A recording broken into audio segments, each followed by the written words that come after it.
So, hi wow life, another video, another share guys, another POV.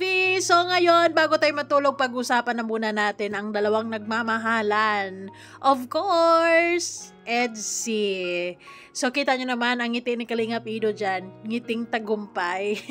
Ngiting punong-puno ng pagmamahal at pagmamahal.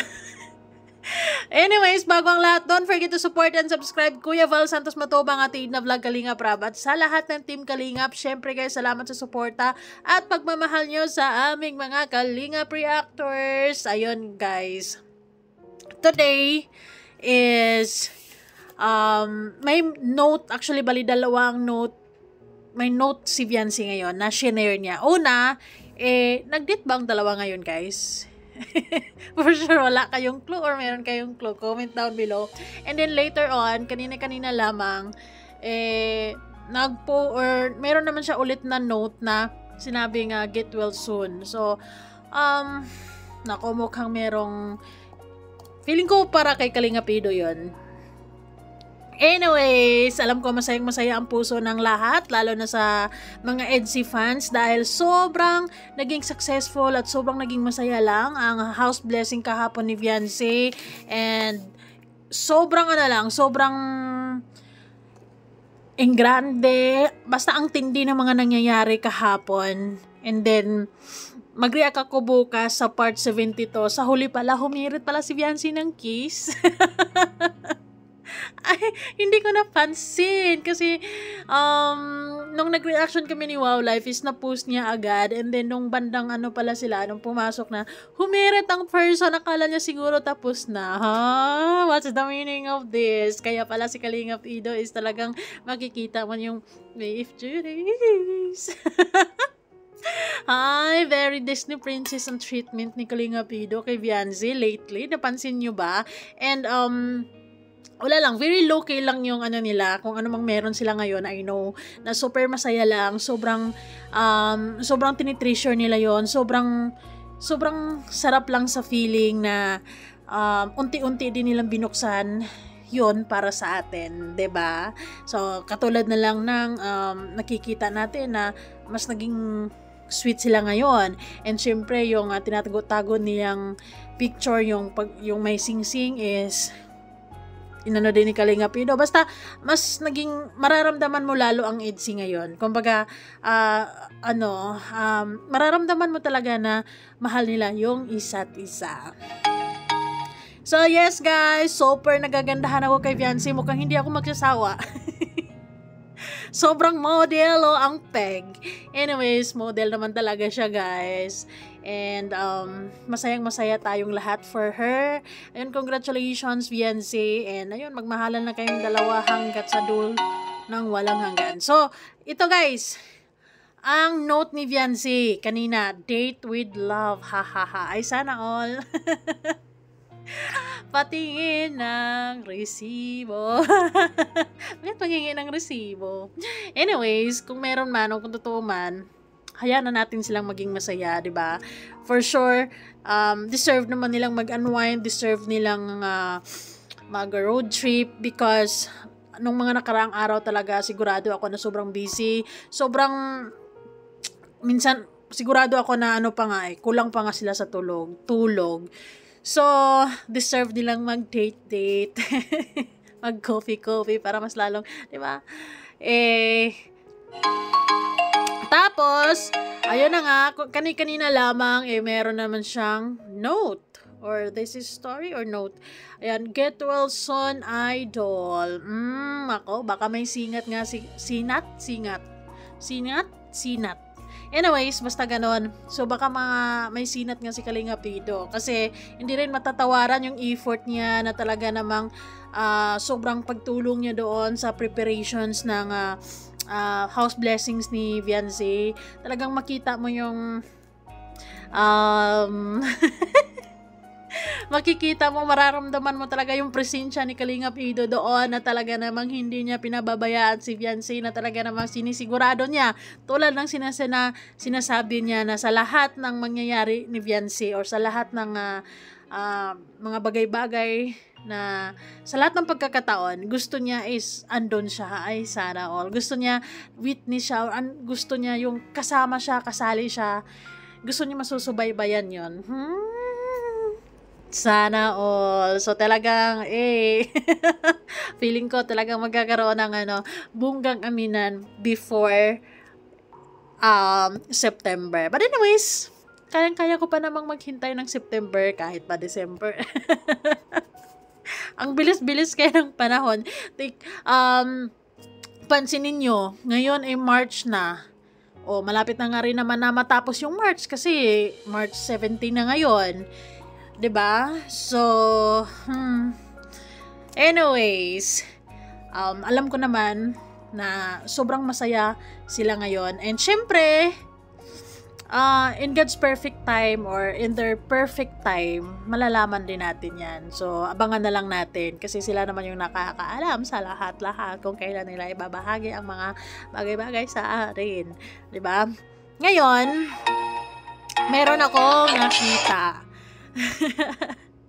Actually, this is a short video from Starrocks TV sa Blue Up.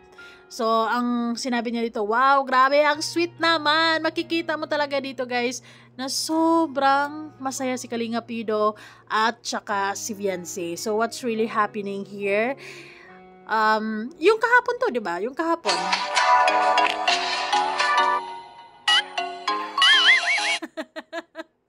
Ano ba yan? Ayan. Para lang sa'yo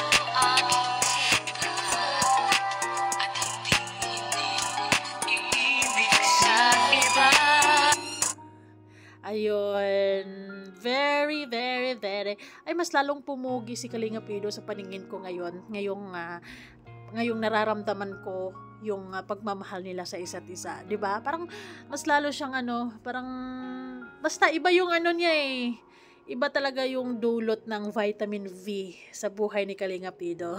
Ito na yung hinahanap-hanap niya ng matagal ng panahon. At yun na nga, tumama na nga.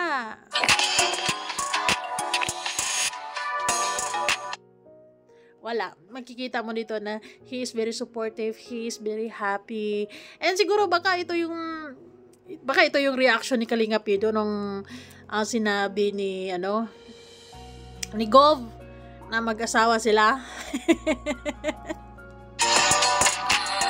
Well, sa totoo lang, doon naman talaga yan papunta, 'di ba? Naniniwala ako. Napainom tuloy ng tubig bigla. Pero in fairness kung pagbabasihan mo yung kanilang physical appearance, talagang very compatible talaga. Sobra.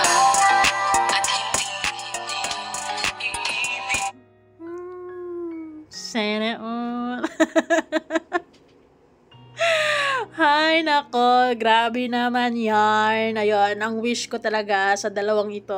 Sana, alam ko na sikat sila ngayon. Syempre, hindi maiwasan na may mga intriga. Left and right, actually, back and front. Paulit-ulit nga rin yan eh. 'Di ba? Akala ko ba may pasabog, pero parang wala. Siguro yung pasabog is yung sabi ni Viancy is tingin ng kiss. Basta it's like kiss. Ayun. Basta kung totoo mga may si Kalinga Pido ngayon na masama yung pakiramdam, ayun, get well soon Kalinga Pido. And syempre, love, love, love. Ano ba yan? What's next? Diba? Anong mangyayari sa EDSA? Ay, inaabangan ko tuloy lalo yung episode 73. Ganon kabaliw. Kakatapos lang ng part 72. Maghahanap ng part 73. Aba, hindi ko pa nga na-reaction na ng part 72. Parang gusto ko manood ng part 73. Kasi gusto ko malaman ko anong update, anong mangyayari, anong sabihin nila sa isa't isa. Parang nakakamiss. Kasi I know na for sure they have, time together. Pero hindi naman kasi nila yun binivideo. Exclusive talaga na para sa kanila lang. Diba? But anyways, knowing na meron silang ganong ganap off-cam, it makes us feel good, 'di ba? Kumbaga it gives us assurance na love, love, love. Kasi yung mga solid fans talaga, gusto talaga nila yung assurance. Anyways, I know ang EDSA is slowly pero surely, diba? Slowly but surely, yun ang atake nila. And what you see is what you get. And I think, yun na nga yun. Kung ano mang nakikita at nararamdaman natin sa kanila, siguro, silang dalawa mismo, ang nararamdaman nila para sa isa't isa ay doble. Siyempre, diba? Doble. Excuse me, doble ang pagmamahal lang nararamdaman nila kasi nararamdaman nga natin na medyo malayo-layo lang tayo. Hindi tayo masyadong dinadalhan ng Jollibee. Diba? So, how much more ang pakiramdam ni Viancy? So, ayun, I can't blame her na ma-fall in love talaga kay Kalinga Pido. And also, Kalinga Pido did his part naman kasi kaya naman tuluyang na in love ang ating dalaga. But anyways, walang masama because they're both single and mahal na mahal naman talaga nila yung isa't isa. Kaya, guys, we are rooting for EDSA na maging totoo and wala, kasala na ang ending nito talaga. And they live happily ever after. Ayan na nga, ayan, sobrang masaya lang sa pakiramdam ko as a fan na nakikita ko si Kalinga Pido or nakikita ko yung EDSA na hindi one-sided love. Kumbaga, give and take, and then actually, who knows, off-cam, mas doble-triple ang binigay ni Kalinga Pidong pagmamahal, pagsuporta, pag-aalaga kay Viancy, di ba? And that's why Viancy now is good thing kasi nararamdaman din natin si Viancy ngayon. Mas naging na siya, mas confident na siya, mas open na rin siya sa nararamdaman niya for Kalinga Pido slowly. And ayun, kaya nga sobrang nakakakilig lang at sobrang masayang-masaya lang tayo sa EDSA. Hopefully, this will maintain na ganun lang. Baka biglang may pasabog na. Pero mukhang hindi na matitibag kung ano mga pasabog ng mga may binabalak dyan. Mukhang wala na. Mukhang sealed with a kiss na nga. Thank you guys so much. Bye!